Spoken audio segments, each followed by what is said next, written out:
ओम शांति। 5 सितंबर 2023 बाप दादा के मधुर महावाक्य हैं।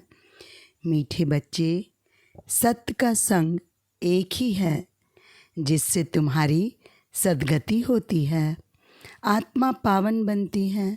बाकी सब है कुसंग। इसलिए कहा जाता है संग तारे कुसंग बोरे। आज का प्रश्न है, बाप का ऐसा कौन सा कर्तव्य है जो कोई भी धर्म स्थापक नहीं कर सकता? उत्तर, जिनका पढ़ाई के सिवाय दूसरा किसी भी बात में शौक नहीं है, ज्ञान की परिपक्व अवस्था है, वही इस बाप का कर्तव्य है। सबको पतित से पावन बनाकर वापस घर ले जाना। बाप आते हैं सबको इन शरीरों से मुक्त करने, अर्थात मौत देने। यह काम कोई धर्म स्थापक नहीं कर सकता। उनके पिछाड़ी तो उनके धर्म की पावन आत्माएं ऊपर से उतरती है और अपना अपना पाठ बजाए पावन से पतित बनती है। गीत है, जाग सजनिया जाग। ओम शांति। बच्चों ने गीत सुना, किसने सुनाया? साजन ने। सब है सजनिया जिसको भक्तियाँ कहा जाता है। भगवान एक है, जिसको भक्त याद करते हैं तो उसको कहा जाता है साजन। भक्त कहने से मेल अथवा फीमेल दोनों उसमें आ जाते हैं, तो सब हो गई सीताएं। राम एक है, भक्त अनेक है, भगवान एक है। उस भगवान को कहा जाता है परम पिता। लौकिक बाप को परम पिता नहीं कहेंगे, वह है लौकिक शरीर देने वाला पिता। परम पिता है परम धाम में रहने वाला, सब आत्माओं का पिता। हर एक मनुष्य को दो बाप है, एक लौकिक, दूसरा पारलौकिक बाप। लौकिक बाप का जन्म बाई जन्म वर्षा अलग होता है। हर एक जन्म में बाप अलग अलग रहते हैं। तुम विचार करो, कितने जन्म लेते हैं, कितने बाप मिलते होंगे? 84। हाँ, 84 जन्मों में ज़रूर 84 बाप और 84 माँ मिलेगी। हर जन्म में एक ही लौकिक बाप और एक ही माँ रहती है। दूसरा बाप है परम पिता परमात्मा। परंतु सतयुग त्रेता में कभी ओ गॉड फादर का याद नहीं करते। हे परमपिता परमात्मा मेहर करो, ऐसे कभी नहीं कहते। इसलिए समझाया जाता है सतयुग त्रेता में एक ही बाप होता है।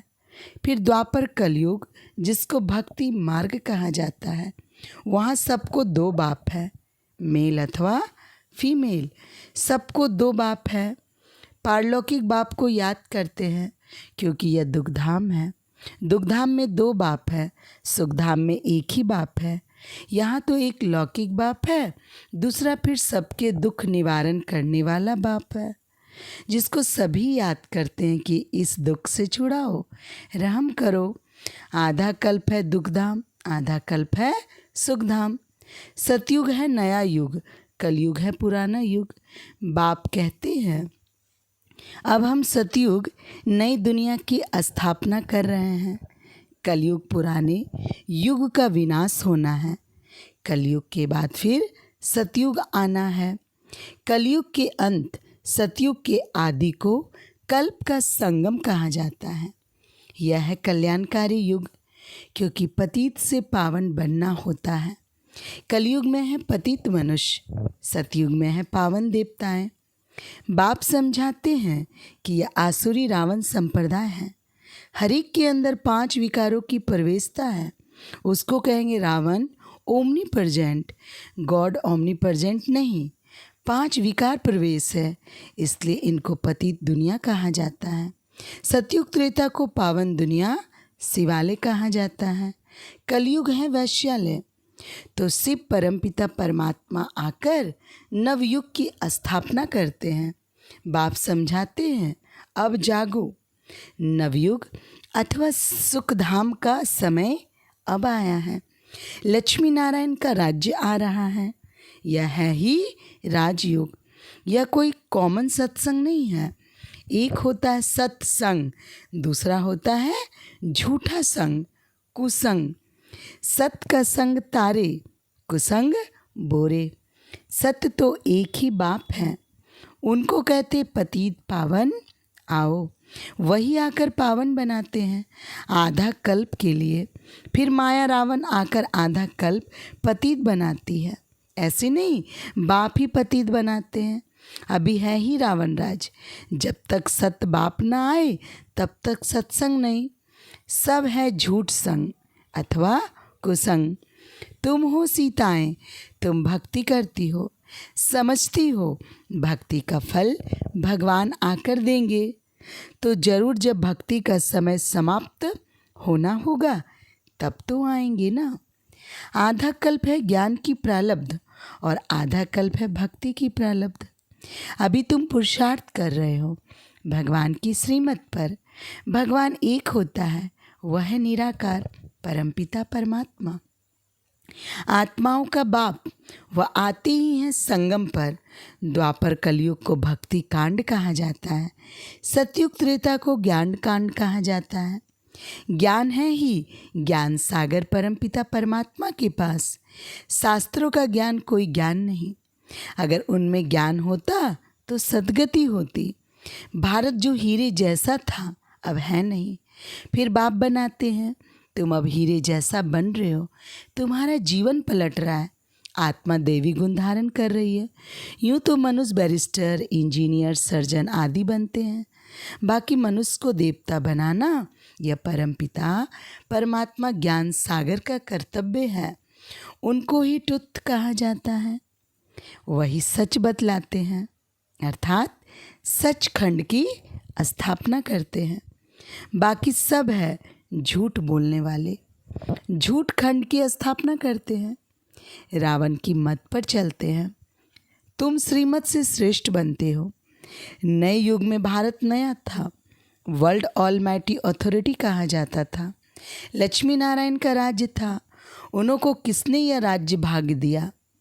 जरूर जो स्वर्ग की स्थापना करने वाला होगा। अभी यह वर्षा गवाया है 84 जन्म लेकर। अब फिर चक्र पूरा होता है। सबको वापस जाना है। लिबरेटर एक ही बाप है। वही लिबरेट कर सबको ले जाते हैं। इसलिए उनको कालों का काल भी कहा जाता है। बाप कहते अब तुम्हारे 84 जन्म पूरे हुए हैं, अब वापस चलना है। यह सृष्टि का चक्र कैसे फिरता है सो बाप बैठ समझाते हैं, अर्थात त्रिकालदर्शी बनाते हैं। तीनों लोकों तीनों कालों की नॉलेज देते हैं। वही पतित पावन ज्ञान सागर बीज रूप हैं। उनसे ही सचखंड का तुमको वर्षा मिलता है। यहाँ तुम आए हो परमपिता परमात्मा से वर्षा लेने के लिए, जो स्वर्ग की स्थापना करने वाला है। तुम जानते हो हम ही फिर स्वर्ग के मालिक बनेंगे। सतयुग के लक्ष्मी नारायण आदि को कहा जाता है डीटी रिलीजन। वह है श्रेष्ठ धर्म। उन्हों का धर्म भी श्रेष्ठ है तो कर्म भी श्रेष्ठ है। वहाँ भ्रष्टाचारी कोई नहीं रहते। द्वापर कलयुग में फिर एक भी श्रेष्ठाचारी नहीं रहते। बाप को भूलने के कारण ही बुरी गति होती है। फिर बाप आकर पतित से पावन बनाते हैं। धर्म स्थापक कोई पतित से पावन बनाने नहीं आते। पतित पावन तो एक ही बाप है, वही सच्चा गुरु है। बाकी वह तो आकर अपना धर्म स्थापन करते हैं। ऊपर से पावन आत्माएं आती है, फिर पतित बनती है। इस समय सब पतित है। सबको पावन बनाना बाप का ही काम है। वही पतित पावन है। गुरु नानक ने भी उस सतगुरु की महिमा की है। इस पुरानी दुनिया के विनाश के लिए ही यह महाभारत लड़ाई है। बाकी ऐसे नहीं, तुमको लड़ाई के मैदान में ज्ञान देते हैं। ज्ञान के लिए तो एकांत चाहिए, 7 रोज भट्टी में रहना पड़े। बाकी तो है भक्ति की सामग्री। भक्तों में भी कोई बड़े तीखे तीखे होते हैं। रुद्रमाला भी है तो भक्त माला भी है। वह है भक्तों की माला, यह है ज्ञान माला। ऊपर में शिव फिर युगल दाना, फिर है उनकी वंशावली जो माला मनुष्य से मरते हैं, राम राम कहते रहते हैं क्योंकि दुखी है। रावण संप्रदाय राम को याद करते हैं कि आकर अपना बनाओ। अभी तुम ईश्वरीय गोद में आए हो। वास्तव में सब आत्माएं परमपिता परमात्मा की संतान हैं। मनुष्य सृष्टि प्रजापिता ब्रह्मा की संतान है। प्रजापिता ब्रह्मा द्वारा मनुष्य सृष्टि रची है। आत्मा तो अविनाशी है। आत्माओं का अविनाशी बाप है। अभी तुमको दो बाप हैं, एक विनाशी, दूसरा अविनाशी। ब्रह्मा भी शरीर छोड़ देते हैं। शिव बाबा को तो अपना शरीर है ही नहीं। वह तो जन्म मरण रहित है। जन्म मरण में तुम बच्चे आते हो। तुम आदि सनातन देवी देवता के ही 84 जन्म हैं। हिसाब है ना। गुरु नानक को तो 500 वर्ष हुए, तो इतने में 84 जन्म कैसे लेंगे? बाकी लाखों जन्म की तो कोई बात ही नहीं। बाप समझाते हैं अभी सबके जन्म आकर पूरे हुए हैं। फिर नए सिर खेल सतयुग से शुरू होगा। सतयुग में तो थोड़े चाहिए, बाकी इतने सब कहाँ जाएंगे? उन्हों के लिए यह भंभोर को आग लगनी है। इन बॉम्ब्स, नेचुरल कैलामिटीज़ आदि से सब खत्म हो जाएंगे। बाकी आत्माएं सब चली जाएगी मुक्ति धाम। यह कयामत का समय है। सबको वापस जाना है। भारत को अविनाशी खंड कहा जाता है क्योंकि भारत ही बाप का जन्म स्थान है। शिव बाबा भारत में ही आते हैं। पतित पावन बाप यहाँ जन्म लेते हैं। तो गोया सभी धर्म वालों के लिए भारत बड़े से बड़ा तीर्थ स्थान है। इतना भारत का महत्व है, परंतु महत्व को उड़ा दिया है। यह भी ड्रामा का खेल है जो बाप ही आकर समझाते हैं। बाप कहते मैं ही ज्ञान का सागर हूँ। लक्ष्मी नारायण को ज्ञान सागर नहीं कहा जाता। उनमें रचयिता और रचना के आदि मद अंत का ज्ञान नहीं है।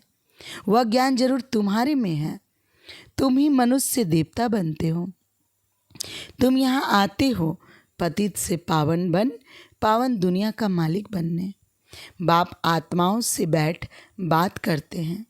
निराकार बाप इनके ऑर्गन्स का लॉन लेकर पढ़ाते हैं। तुम्हारी आत्मा भी इन ऑर्गन्स से सुनती है। बाबा ने समझाया आत्मा स्टार है जो भिरकिटी के बीच में रहती है और वह बाप है सुप्रीम आत्मा। वह सुप्रीम आकर इनको आप समान सुप्रीम बनाए साथ ले जाते हैं। सब आत्माओं का गाइड है। उनको ही दुख हरता सुख करता कहा जाता है। दुख से तुमको लिबरेट कर रहे हैं, कर ले जाएंगे। सतयुग में दुख होता नहीं। नवयुग की नॉलेज भी नहीं है ना। यह बातें मनुष्यों ने कभी सुनी नहीं है। भल अच्छे और बुरे मनुष्य हैं, परंतु हैं सब पतित।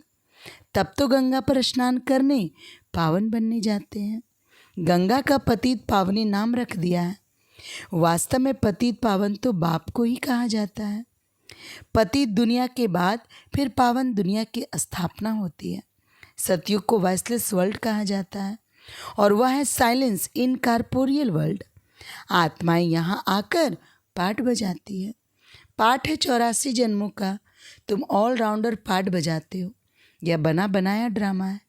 हर एक में अपना अपना पाठ अविनाशी है। वह कभी मिटता नहीं। तुम 84 जन्म भोगते रहेंगे। चक्र का आदि अंत नहीं है। ड्रामा कब शुरू हुआ यह प्रश्न नहीं उठता। न आदि है न अंत है। सतयुग आदि सत्य है भी सत्य, हो सी भी सत्य। इस चक्र को समझने से तुम स्वर्ग के चक्रवर्ती महाराजा महारानी बनते हो। उसको वर्ल्ड ऑलमाइटी अथॉरिटी राज्य कहा जाता है, जो वर्ल्ड ऑलमाइटी बाप से मिलता है। तुम बेहद के बाप से 21 पीढ़ी के लिए सदा सुख का वर्षा पाते हो। बाप को कहा जाता है हेवनली गॉड फादर। हेवन का वर्षा देने वाला बाप कहते हैं मैं कल्प के संगम युग पर आकर स्वर्ग का वर्षा देता हूँ। जो पुरुषार्थ करेंगे वह सूर्यवंशी रजाई में आएंगे। यह कोई कॉमन सत्संग नहीं, यह है गॉडली यूनिवर्सिटी। भगवानुवच है ना। भगवान पढ़ाकर मनुष्य को देवता बनाते हैं। ऐसा कोई सत्संग नहीं होगा जिसमें कहे कि हम मनुष्य से देवता बनाएंगे। अभी तुम बच्चे नई दुनिया में देवी देवता पद पाने के लिए पुरुषार्थ कर रहे हो। समझाना चाहिए, 2 बाप होते हैं, एक बेहद का बाप, एक हद का। हम बेहद के बाप से वर्षा ले रहे हैं, तुमको भी राय देते हैं वर्षा लो। श्रेष्ठ से श्रेष्ठ परमपिता परमात्मा की मत पर चलने से तुम स्वर्ग का मालिक बनेंगे। सच्चा है ही एक बाप, वह आकर पढ़ाते हैं। इनके ऑर्गन्स द्वारा कहते हैं, ब्रह्मा तन से ब्रह्मा मुख वंशावली को वर्षा देता हूँ। ब्रह्मा द्वारा तुमको दादे का वर्षा मिलता है। दादे की वर्षे पर सभी आत्माओं का हक है। लौकिक संबंध में सिर्फ मेल को वर्षा मिलता है। तुम तो आत्माएं हो, सब ब्रदर्स ठहरे। सबको शिव बाबा से वर्षा मिलता है, तुमको दादी से वर्षा मिल रहा है। बाप कहते हैं हम तुमको मंदिर लायक बनाते हैं। मनुष्यों में देखो क्रोध कितना है, 1-2 का विनाश कर देते हैं। यह है वैश्यालय। शिवालय था सो फिर अब बनना है। परमपिता परमात्मा शिवाकर शिवालय बनाते हैं। वैश्यालय से लिबरेट कर फिर गाइड बन सबको वापस शिवालय ले जाते हैं। सभी अपने पुराने शरीरों से मुक्त हो मेरे साथ चलेंगे। अच्छा, मीठे मीठे सिखिला दे बच्चों प्रति माता पिता बाप दादा का याद प्यार और गुड मॉर्निंग बाप दादा। रूहानी बाप की रूहानी बच्चों को नमस्ते। हम रूहानी बच्चों की रूहानी बाबा को नमस्ते। धारणा के लिए मुख्य सार, पहली पॉइंट, देवी गुण धारण कर स्वयं की जीवन को पलटाना है। सच खंड में चलने के लिए सच्चे बाप से सच्चा रहना है। दूसरी पॉइंट, एक सत्य बाप के संग में रहना है। मनुष्य से देवता बनने की पढ़ाई अच्छी तरह पढ़कर बेहद का वर्षा लेना है। वरदान है आज का, हर एक के स्वभाव संस्कार को जान टकराने की बजाय सेफ रहने वाले मास्टर नॉलेजफुल भव। स्पष्टीकरण, कोई भी बात को छोटा या बड़ा करना यह अपनी बुद्धि पर है। जबकि 1-2 के स्वभाव संस्कार को जान गए हो तो नॉलेजफुल कभी किसी के स्वभाव संस्कार से टक्कर नहीं खा सकते। जैसे किसको पता है कि यह गड्ढा है, वह पहाड़ है, तो जानने वाला कभी टकराएगा नहीं, किनारा कर लेगा। ऐसे आप भी किनारा करो, अर्थात अपने को सेफ रखो। किसी काम से किनारा नहीं करो, लेकिन अपनी सेफ्टी की शक्ति से दूसरे को भी सेफ करना, यही किनारा करना है। स्लोगन है आज का, उड़ती कला का अनुभव करना है तो सदा भाग्य और भाग विधाता की स्मृति में रहो। अच्छा, ओम शांति।